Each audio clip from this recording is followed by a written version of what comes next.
જીવનમાં જીતવું એટલું મહત્ત્વનું નથી. જીતવા કરતાં પણ શીખવું બહુ મહત્ત્વનું છે.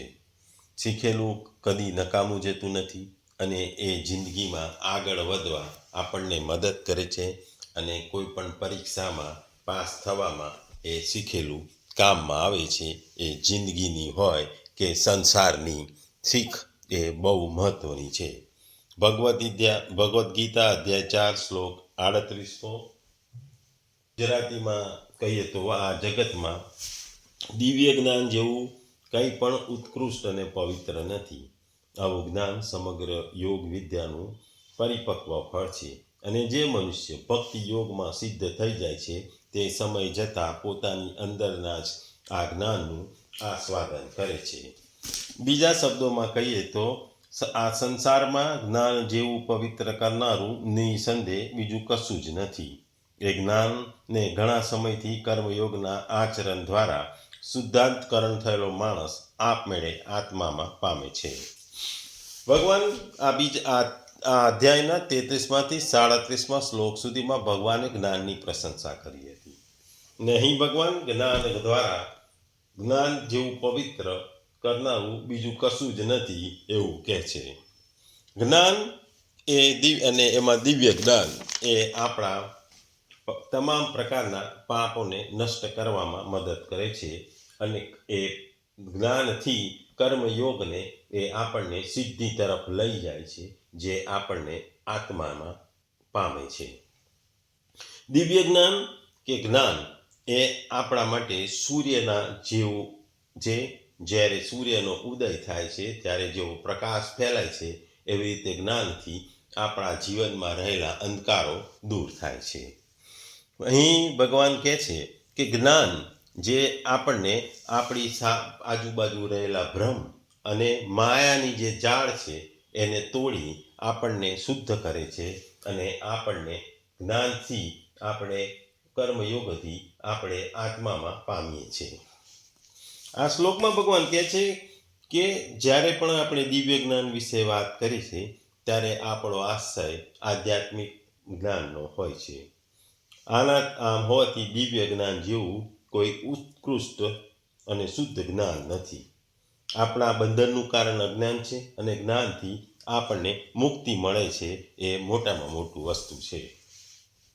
અહીં ભગવાન કહે છે કે આ જગતમાં યજ્ઞ, દાન, તપ, સેવા, પૂજા, વ્રત, ઉપવાસ, પ્રાણાયામ અને સંયમ તેમજ જપ, ધ્યાન વગેરે જેટલા પણ સાધનો અને ગંગા, યમુના, ત્રિવેણી વગેરે જેટલા પણ તીર્થો મનુષ્યના પાપોને નાશ કરી તેને પવિત્ર બનાવે છે, તેમાંથી કોઈ પણ આ યથાર્થ જ્ઞાનની તોલે આવી શકતો નથી. કારણ કે તેઓ સર્વે આ તત્વજ્ઞાનના સાધન છે અને આ જ્ઞાનનું તે સર્વેનું ફળ છે. તેઓ સર્વ આ તત્વજ્ઞાનને પ્રગટ થવામાં સહાયભૂત હોવાને કારણે પવિત્ર મનાય છે. આ જ્ઞાનથી મનુષ્ય પરમાત્માના યથાર્થ સ્વરૂપને સારી રીતે ઓળખી લે છે, જાણી લે છે.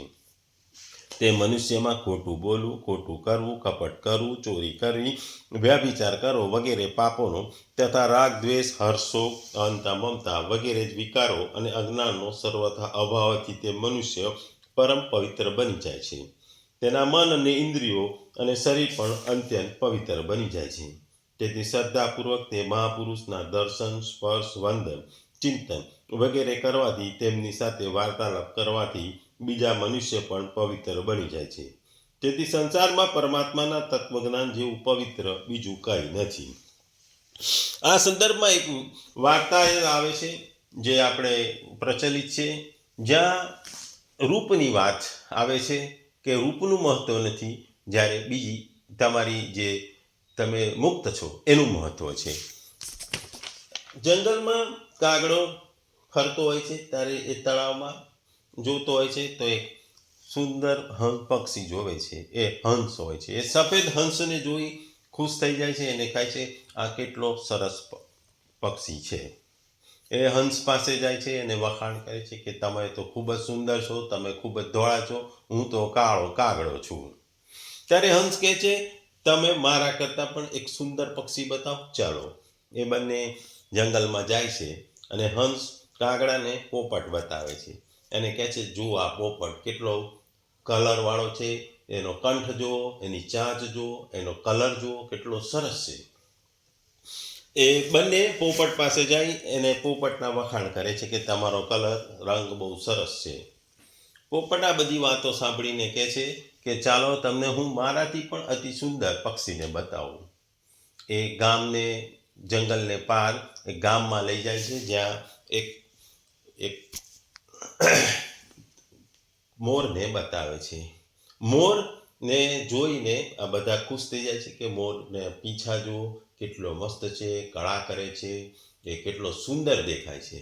પણ આ મોર એ પિંજરામાં બંધાયેલો હોય છે. આ બધી સુંદરતાની વાતો મોરને કરે છે ત્યારે મોર કહે છે મારે સુંદરતાને શું કરવાનું? મારી સુંદરતાથી આ લોકો પૈસા કમાય છે, પણ મારી પાસે તમારા જેવી આઝાદી નથી. હું મુક્ત રીતે ફરી શકતો નથી, હું જંગલમાં ફરી શકતો નથી, ચરી શકતો નથી. જ્યારે તમે લોકો જંગલમાં શાંતિથી ફરી શકો છો, હું પિંજરામાં બંધાઈ ગયો છું, મારી મુક્તિ નથી, અને આ લોકો મારા સુંદરતાથી આ માનવીઓ પૈસા કમાય છે. એમ જેમ સુંદરતાનું મહત્વ નથી, જેમ મુક્તિનું મહત્વ છે, તેમ આમાં આપણા જીવનમાં જ્ઞાનનું પણ બહુ મહત્વ છે. ભક્તિ કરતાં પણ જ્ઞાન, કર્મ કરતાં પણ જ્ઞાનનું જે આ મહત્વ અહીં બતાવવામાં આવ્યું છે.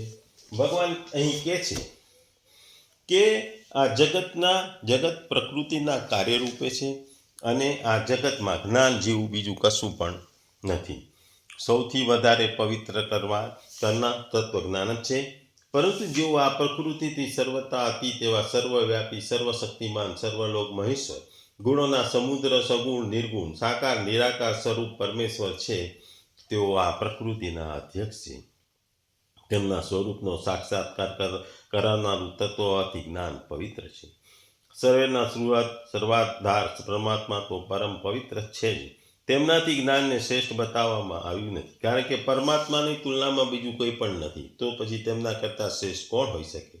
તેથી જ અર્જુને કહ્યું પરમ બ્રહ્મ, પરમધામ, પવિત્ર પરમ ભવાન, અર્થાત આ પરમબ્રહ્મ, પરમધામ અને પરમ પવિત્ર છો. અને ભીષ્મ પિતાજીએ પણ કહ્યું છે કે પરમેશ્વર પવિત્ર કરનારાઓમાં પણ અતિશય પવિત્ર અને કલ્યાણોમાં પણ પરમ કલ્યાણ સ્વરૂપ છે. ઘણા સમય સુધી કર્મયોગનું આચરણ કરતા જે રાગ અને દ્વેષ નષ્ટ થઈ ગયા છે, અને જેનું અંતઃકરણ શુદ્ધ થઈ ગયું છે, જે કર્મયોગમાં સારી રીતે સિદ્ધ થઈ ગયું છે, તે બધા જ કર્મ મમતા, આસક્તિ અને ફળની ઈચ્છા રહિત અને ભગવાનની આજ્ઞા પ્રમાણે ભગવાન માટે જ હોય છે. એના માટે અહીં ભગવાને યોગ સંસિદ્ધ પદ વાપર્યું છે. તેથી આ પ્રમાણે યોગ સંસિદ્ધ પુરુષ તે જ્ઞાનને આપમેળે આત્મામાં પામે છે અને મેળવી લે છે.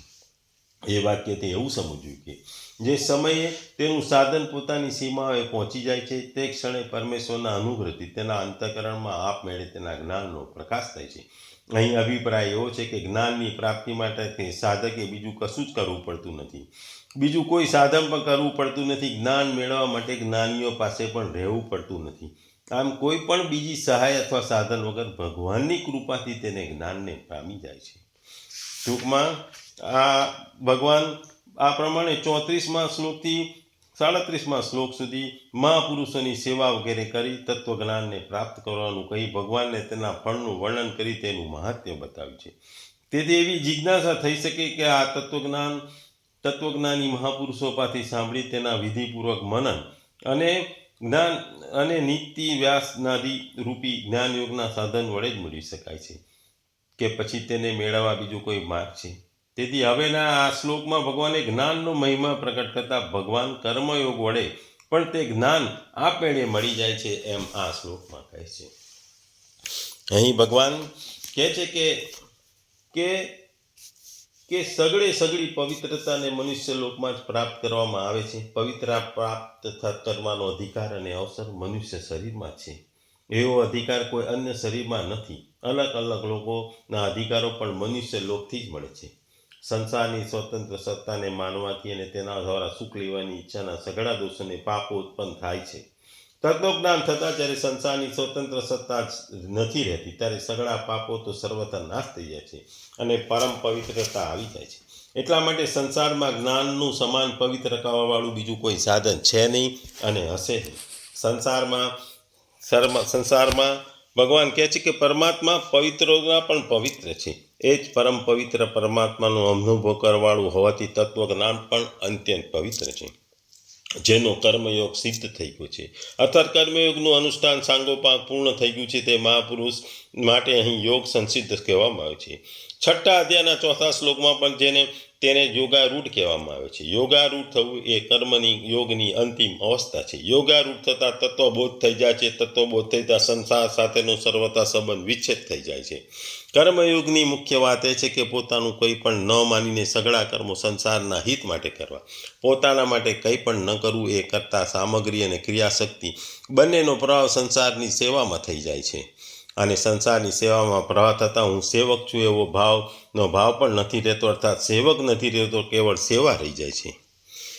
જે તત્વજ્ઞાનથી સઘળા કર્મો ભસ્મ થઈ જાય છે અને જેના સમાન પવિત્ર કરવાવાળું સંસારમાં બીજું કોઈ સાધન નથી. કર્મયોગી યોગ સંસિદ્ધ થતાં બીજા કોઈ સાધન વિના પોતાની મેળે પોતાના જ આત્મામાં તે જ તત્વજ્ઞાન તત્કાળ પ્રાપ્ત કરી લે છે. પરમાત્માનું જ્ઞાન કરણ નિરપેક્ષ છે, એટલા માટે તેના અનુભવ પોતાની જાત વડે જ થઈ શકે છે. ભગવાન કહે છે કે અપવિત્ર સંસારના સંબંધથી આવે છે અને તત્વજ્ઞાન થવાથી જ્યારે સંસાર સંપૂર્ણ રીતે નિવૃત્ત થઈ જાય છે ત્યારે અપવિત્રતા રહેવાનો પ્રશ્ન જ રહેતો નથી. તેથી જ્ઞાનમાં કિંચિત માત્ર પણ અપવિત્રતા, જડતા કે વિકાર હોતો નથી. એટલા માટે જ્ઞાનનું બહુ મહત્વ છે. ભગવાન તો મહાપુરુષોના પણ મહાપુરુષ છે. આથી તેઓ અર્જુનને બીજા કોઈ મહાપુરુષ પાસે જઈ જ્ઞાન શીખવવા માટે કહી શકે છે. એ વાત આ શ્લોકમાં કહી છે. ટૂંકમાં કર્મયોગ અને જ્ઞાનયોગની વાતો કરતાં ભગવાન જ્ઞાનયોગથી પવિત્ર બીજું કંઈ નથી એવું આ શ્લોકમાં સમજાવે છે.